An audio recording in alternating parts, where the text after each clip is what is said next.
Queridos amigos, me da gusto saludarlos. Bienvenidos, gracias por estar con nosotros, por pasar por este espacio. Y quiero darle entonces a cada uno una buena recepción, así como lo estamos dando a Gabriel, que parece que una vez más estás aquí. Sí, muchas gracias. Bueno, es un gusto estar nuevamente acá compartiendo con usted las reflexiones y los comentarios de esta escuela sabática, que ya estamos en la lección 4.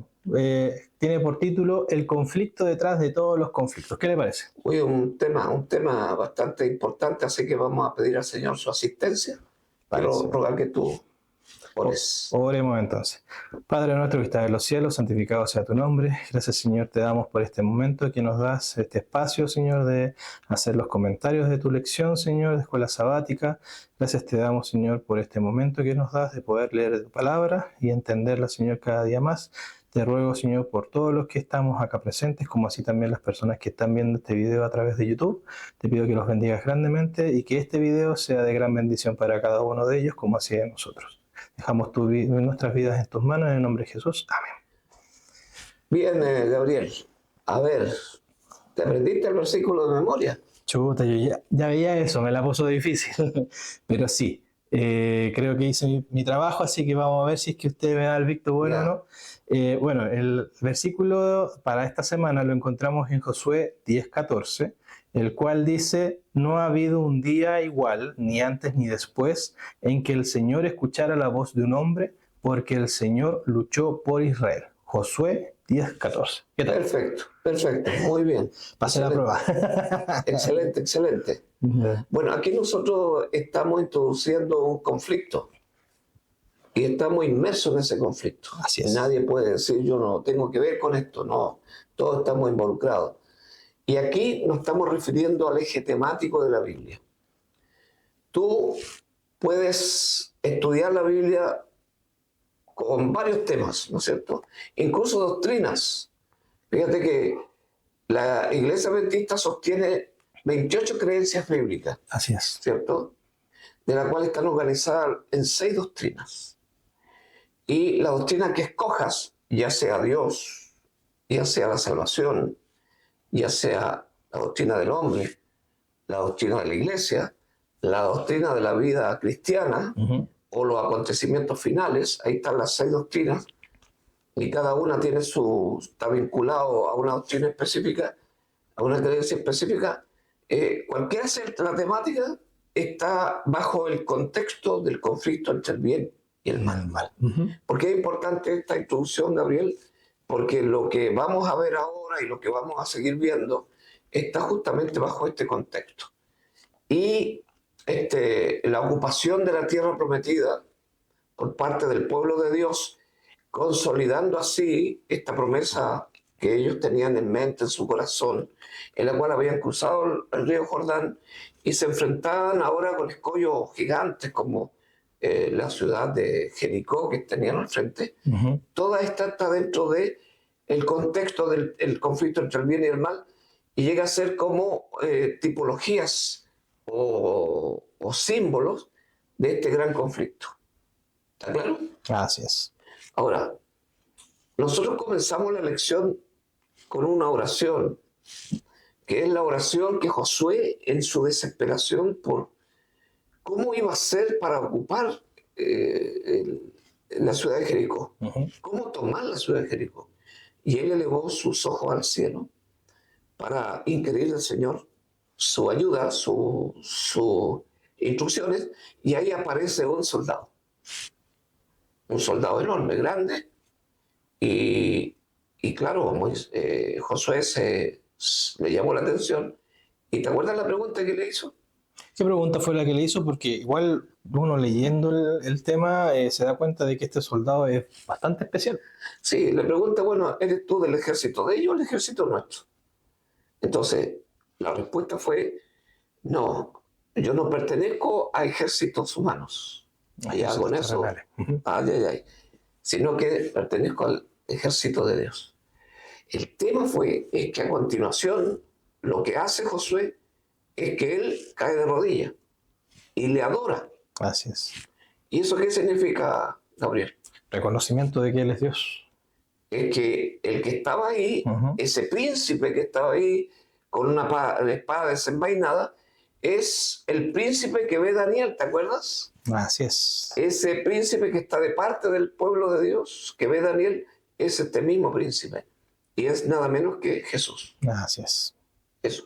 Entonces, eso indica a Josué una señal de mucho descanso, en el sentido que se da cuenta que la expedición, la ocupación a esa tierra, iba a estar comandada nada menos que por Jesucristo. Y eso le da un gran alivio. No, una tranquilidad tremenda saber de que Dios está de parte de nosotros. Oye, eso tiene una aplicación para nosotros. Si nosotros estamos en un conflicto, es el mismo conflicto entre el bien y el mal, en la cual nosotros somos protagonistas.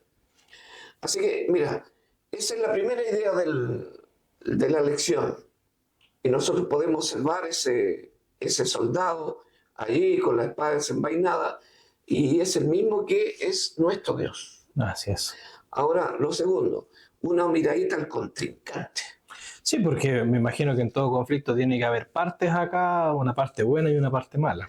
Bueno, y aquí está el príncipe del ejército del mal. Así es. Es el creador de la guerra. Y eso partió por este querubín de alto rango, Ujú. ¿sí?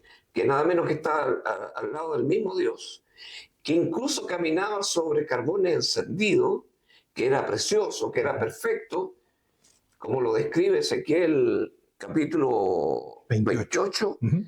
Este mismo fue el que, usando el libre albedrío, que Dios dotó a todas las criaturas del libre albedrío, Ujú. y usando este querubín de alto rango, usando este libre albedrío, primero se rebeló contra Dios. Y segundo, y lo más grave, usurpó el trono de Dios. ¿Qué te parece? Terrible. Es allí más o menos la pintura que nos describe este tema. Ahora, aunque falló en su rebelión, ¿no es cierto? Desde entonces el universo quedó envuelto en una guerra. Ahora, Satanás tomó en posesión de la tierra Ujú. y junto con sus ángeles tuvo un solo propósito. Y el propósito era frustrar los planes de Dios. Para la salvación del pueblo. Y en ese trabajo está empeñado en este momento. Ahora, al no solamente frustrar los planes de Dios, Ujú. sino que a través de la humillación de los hijos de Dios, pretende echar una sombra sobre el carácter de Dios. Así que, ¿por qué hace eso? Porque él sabe que está perdido. En el momento en que Jesucristo murió en la cruz, resucitó, se le produjo una herida mortal, de manera que ya no puede hablar de victoria, pero lo que está empeñado en frustrar los planes con respecto a nosotros, Gabriel. Ese tema. Ahora, ¿cómo lo puede hacer? Tratando de que nosotros podamos apegarnos a nuestra propia naturaleza, Ujú. que es una naturaleza que tenemos inclinada hacia el mal, de modo que si él consigue atraernos, tentarnos y manosear nuestra vida con el mal, estaría apartándonos de Dios, y ahí conseguiría en esta lucha una victoria importante. Eso, ¿qué te parece? Wow. Ahora si uno lo empieza a ver desde ese punto de vista, el gran conflicto que existe entre el bien y el mal, ya tenemos presentadas las dos partes. Oye, me llama la atención esto de la conquista de Canaán, Mm. el trabajo que tenía que hacer Josué, que es una muestra de un conflicto mucho mayor. ¿Sabías tú que hoy estamos hablando del territorio de los cananeos, Ujú. del amorreo, ¿no es cierto? Y encontré en Génesis 15, 16, Ujú. que dice: en la cuarta generación volverán acá, porque aún no ha llegado a su colmo la maldad del amorreo hasta aquí. Que no ha llegado a su colmo. ¿Sabe cuánto tiempo el Señor tuvo que darle a esa gente para que reaccionara, para que se arrepintiera, para que dejaran sus caminos de maldad? 40 años. Y cuando Josué entra con el pueblo de Dios, en realidad no solamente entra para ocupar la tierra, sino que entra el juicio de Dios Así es. sobre esa gente. Por el comentario que tiene Esdras, Ujú. capítulo 9, verso 11, dice: la tierra a la cual entráis para poseerla, tierra inmunda es a causa de la inmundicia de los pueblos de aquellas regiones. Mira, por las abominaciones que la han llenado de uno a otro extremo con su inmundicia. Wow. Por lo tanto, al entrar a la ocupación de esa tierra, el Señor estaba entrando para entregar un juicio. Ujú. Y en ese aspecto aparece otra figura interesante que deberíamos comentarla, que es el guerrero más poderoso, Así es. que Dios mismo es presentado como un varón de guerra. Eso significa que este guerrero es el más poderoso en batalla. Hay algunas declaraciones, por ejemplo, en Salmo 24.8. ¿Quieres buscar Salmo 24.8? Salmo 24.8.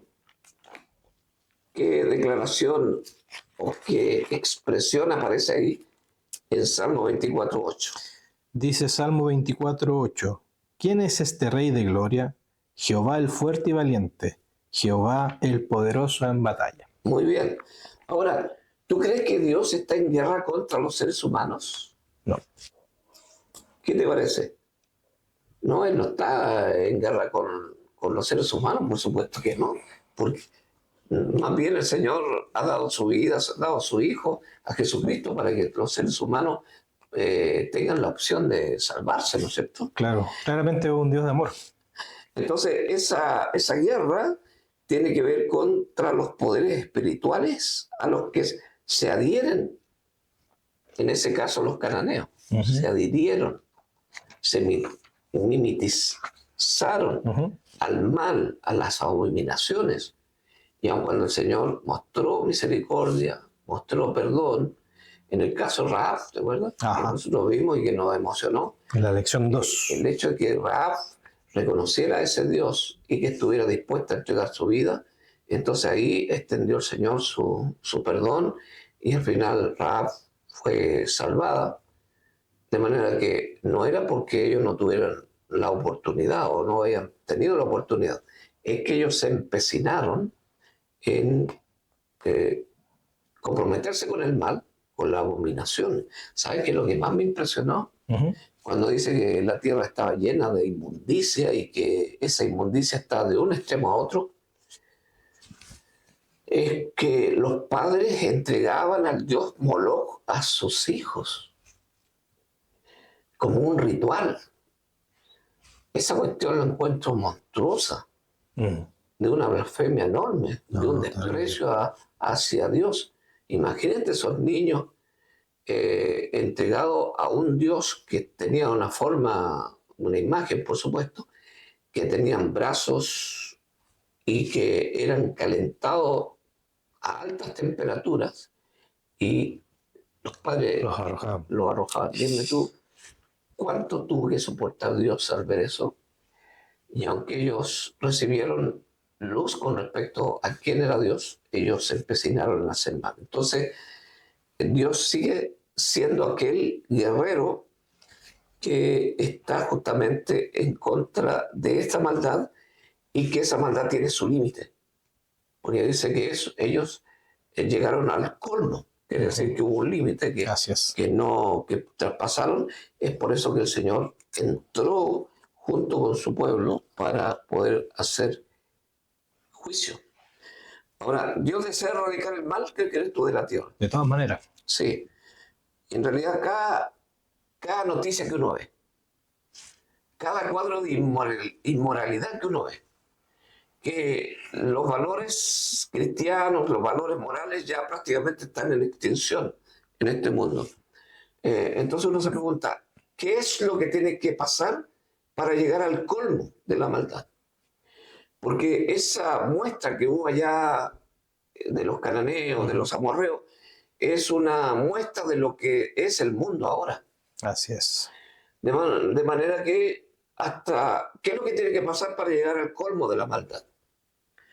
Entonces, todo lo que uno ve alrededor impacta, nos llama la atención.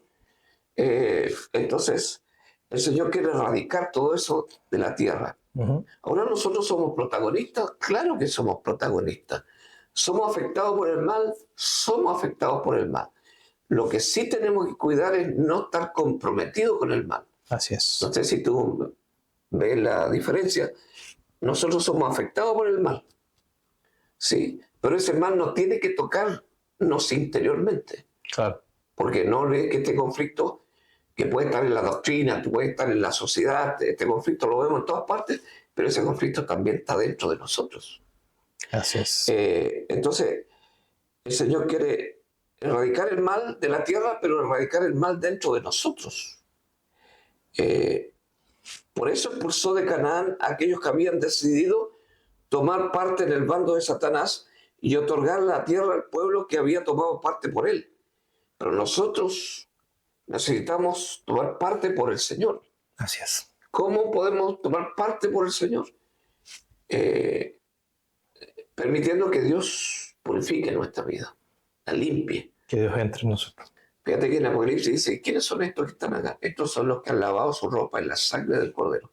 Entonces, cuando nosotros tenemos la oportunidad de vivir un nuevo día, nosotros tenemos que ir a su presencia para poder limpiar nuestra vida, mantenernos de parte de Dios, no comprometernos con el mal.